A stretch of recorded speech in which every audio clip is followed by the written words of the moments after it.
Hello बच्चों, तो आओ प्रश्न को देखते हैं। एक समचतुर्भुज के विकर्णों की लंबाई क्रमशः 24 सेंटीमीटर तथा 10 सेंटीमीटर हो तो इसकी प्रत्येक भुजाएं की लंबाई कितनी होगी, यह हमें ज्ञात करना है। तो दिए गए प्रश्न की मुख्य अवधारणा की बात करें तो बच्चों यहाँ पर हम देखेंगे, देखो समचतुर्भुज के विकर्ण परस्पर लंब समद्विभाजक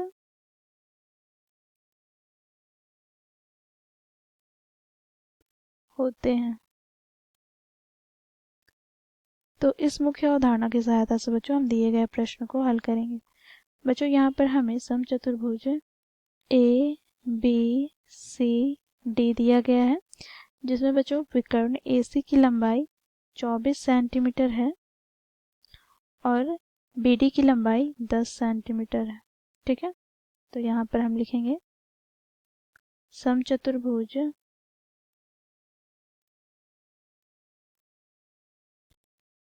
ABCD में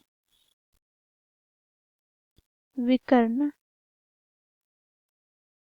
AC बराबर 24 सेंटीमीटर है तथा विकर्ण BD बराबर 10 सेंटीमीटर है।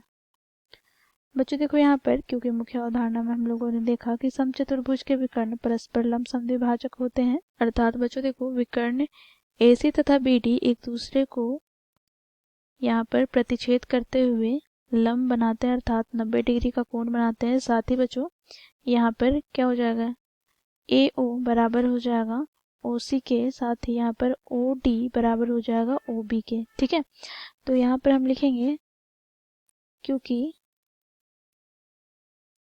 समचतुर्भुज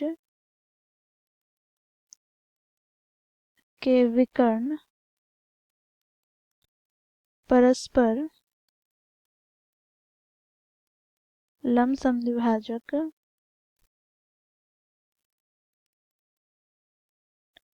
होते हैं, अर्थात यहाँ से हमें AO बराबर प्राप्त हो जाएगा OC। और यहाँ पर प्रश्न में हमें क्या दिया गया है, तो देखो AC कितने दिए गए हैं, तो 24 सेंटीमीटर। तो बच्चों देखो OA बराबर क्या हो जाएगा, तो 24 का आधा 12 सेंटीमीटर और OC भी हमें 12 सेंटीमीटर प्राप्त हो जाएगा। तो यहाँ पर हम लिखेंगे 12 सेंटीमीटर। इसी प्रकार बच्चों देखो OD बराबर हो जाएगा OB के, जो कि किसके बराबर होगा, तो बच्चों BD विकर्ण की लंबाई हमें 10 सेंटीमीटर दिया गया है, तो 10 सेंटीमीटर का आधा क्या हो जाएगा, तो 5 सेंटीमीटर। 5 सेंटीमीटर, तो यहाँ पर ये हमें प्राप्त हो गया 5 सेंटीमीटर। अब बच्चों यहाँ पर हम समकोण त्रिभुज AOB की बात करें, क्योंकि यहाँ पर क्या है, कोण AOB 90 डिग्री है, तो यहाँ पर हम लिखेंगे क्योंकि कोण AOB 90 डिग्री है, तो यहाँ से हमें प्राप्त हो जाएगी क्या, तो देखो समकोण त्रिभुज AOB में देखो कर्ण का स्क्वायर बराबर क्या होगा, तो लंब का स्क्वायर प्लस आधार का स्क्वायर। तो ये बच्चों पाइथागोरस प्रमेय से हम जानते हैं, तो यहाँ पर हम लिखेंगे पाइथागोरस प्रमेय से।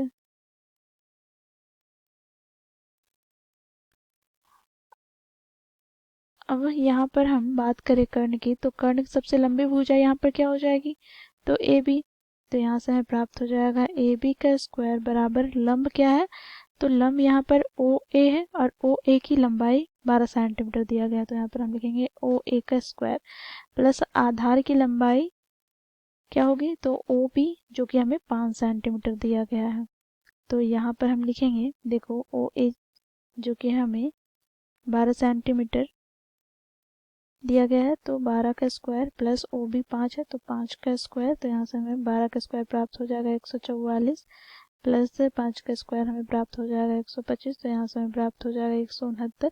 तो यहाँ से हमें AB बराबर प्राप्त क्या हो जाएगा, तो 169 का वर्गमूल, अर्थात यहाँ से हमें AB बराबर प्राप्त हो जाएगा 13 सेंटीमीटर। ठीक है, तो बच्चों देखो यहाँ पर ए बी का मान हमें प्राप्त क्या हो गया, तो 13 सेंटीमीटर। और हम जानते हैं समचतुर्भुज के चारों भुजाएं बराबर होते हैं, तो यहाँ पर हम लिखेंगे अतः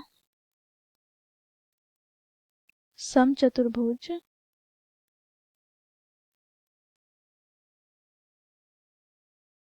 की प्रत्येक भुजा की लंबाई 13 सेंटीमीटर है। तो इस प्रकार बच्चों हम लोगों ने मुख्य अवधारणा की सहायता से दिए गए प्रश्न को हल किया। आशा करती हूँ आप लोगों को यह प्रश्न समझ में आया होगा। धन्यवाद।